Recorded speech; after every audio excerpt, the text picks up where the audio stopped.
The next question is asked by Abdullah Ammar from Afghanistan.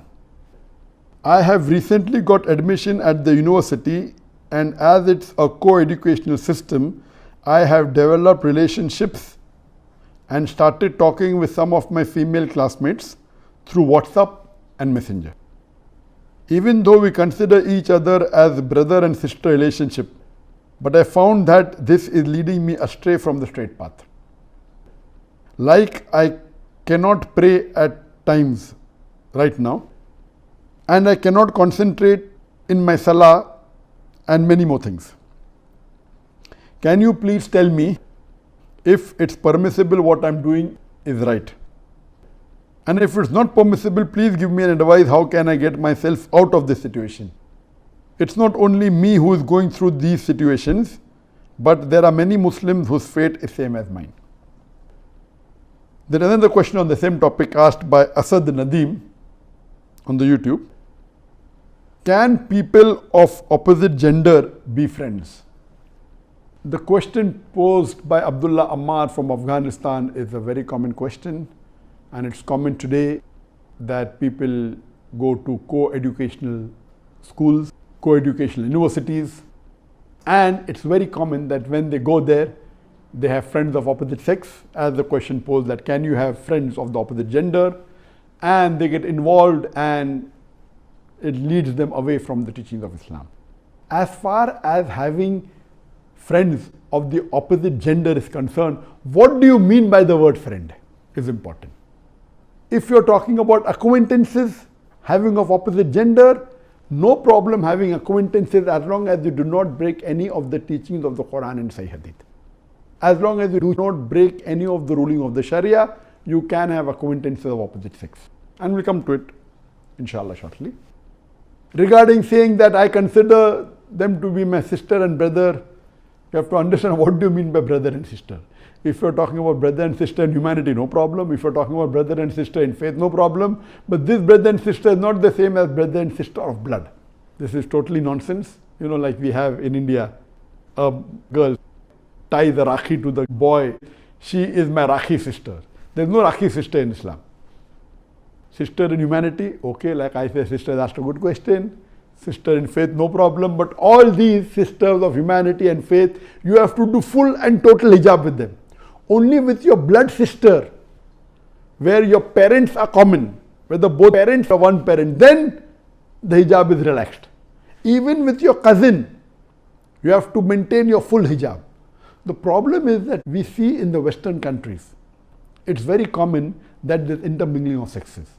And many of the Muslim countries, this is becoming common in them too, where you have co-educational schools, you have co-educational universities, and there you have friends and you keep on chatting and you keep on speaking things which are not required. If you speak with an opposite sex things which are required as an emergency, no problem, but you cannot do chatting like how you do with the same sex. Like a boy has a boyfriend, no problem, you can chat, you can laugh, you can joke, but you cannot do the same thing with an opposite sex who's a non-mahram. It's not permitted in Islam.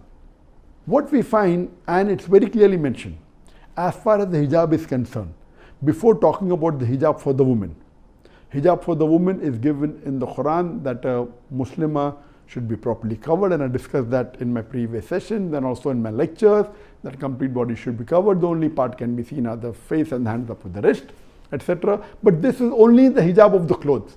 The complete hijab, besides the hijab of the clothes, is the hijab of way a lady walks, the way a lady talks, the way a lady thinks, the way a lady sees. Before talking about the hijab of the female, the woman in the Quran, Allah talks about the hijab of the men.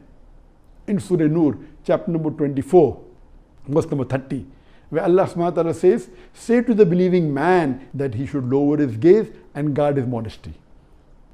That means whenever a male looks at a female, any brazen thought comes in his mind, he should lower his gaze.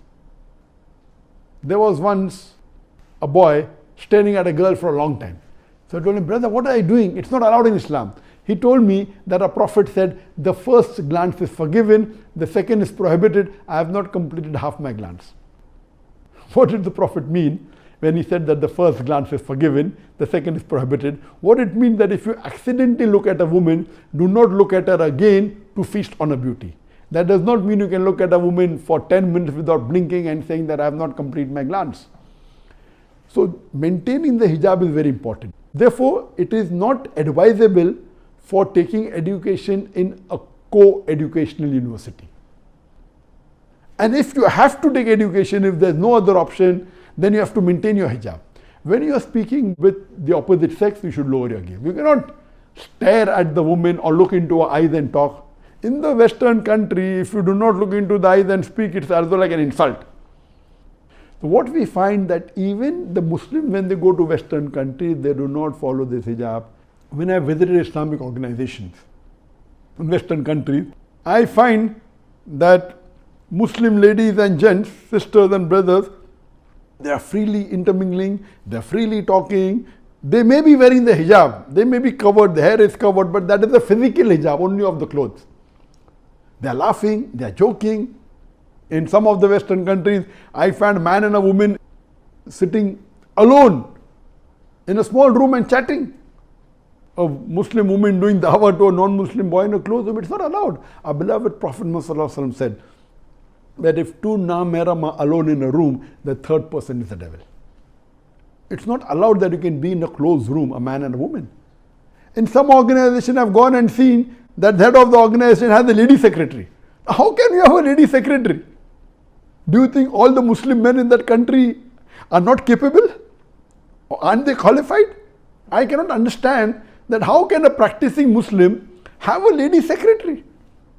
How can they maintain the hijab? If the secretary comes in the room, in your room and no one else is there, it's not permitted. It is very common. Unfortunate. They are preaching Islam and they are not practicing Islam. So if you break the hijab, there are high chances what the brother has asked Ammar will happen. Your focus will go away from education. You will start thinking other things as though your brother, sister for namesake.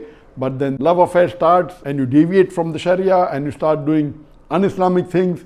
Therefore, best is to educate yourself in a single sex university.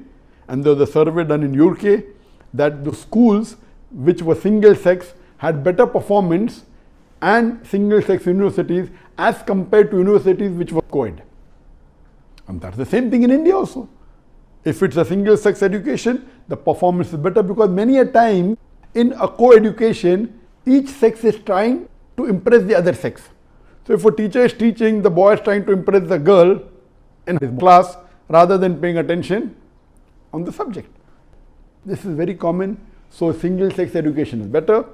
If there's no other opportunity and if you're doing higher education, if you have to go to a co-ed education, see to it to maintain your hijab. I'm not talking only about universities, even if you go in office places, your hijab should be maintained. It is not that you are prohibited to speak with the opposite sex, no. But when you speak, you have to be careful.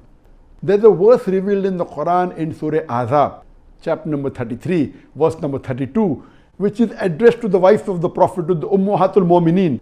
It says that, O wives of the Prophet, be not too complacent in your voice, lest in whose heart is a disease, he will have desires.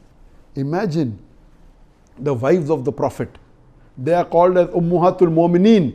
It is not permitted for anyone else to marry the wives of the Prophet even after the Prophet has died. The Quran is revealing a verse for the wives of the Prophet.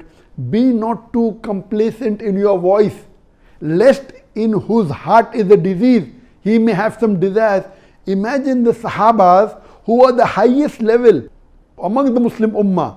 The Prophet said the best generation was the Sahabas. There is no human being today on the face of the earth which is anywhere close to the Sahaba. There is no woman who is anywhere close to the Ummahatul Mu'mineen. Yet Allah says to the Ummahatul Mu'mineen, do not be complacent in your voice. Why?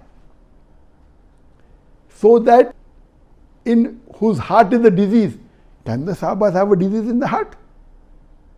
You cannot think of it.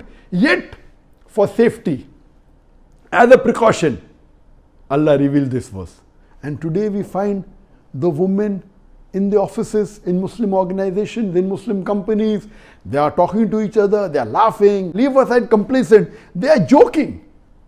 What they think only wearing the scarf, hijab is done, they're totally wrong. And unfortunately, this Western culture is even percolating into the Muslim countries. Nowadays we find Muslim countries also, Muslim men and women, they freely talk, they freely mix. If there's a requirement you have to talk, then you can talk. But when you talk, don't look eye into eye, lower your gaze. How many Muslims do you find today in the world, when they speak to a namaram lady, that they lower their gaze? Very few. In the Western country, hardly. You will be counted like a joker. But believe me, alhamdulillah, a strong Muslim will follow this. And if this is done, all these things will not happen. As the question was asked, my mind is diverting, I cannot offer salah, but natural. And today we find the dressing also is not as per the Sharia.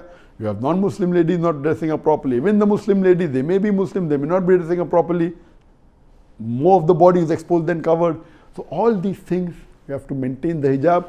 If you maintain the hijab, the men maintaining their hijab, that whenever they look at a woman, they should lower their gaze and see to it that they also not too friendly, only talk when is required, when there is a requirement.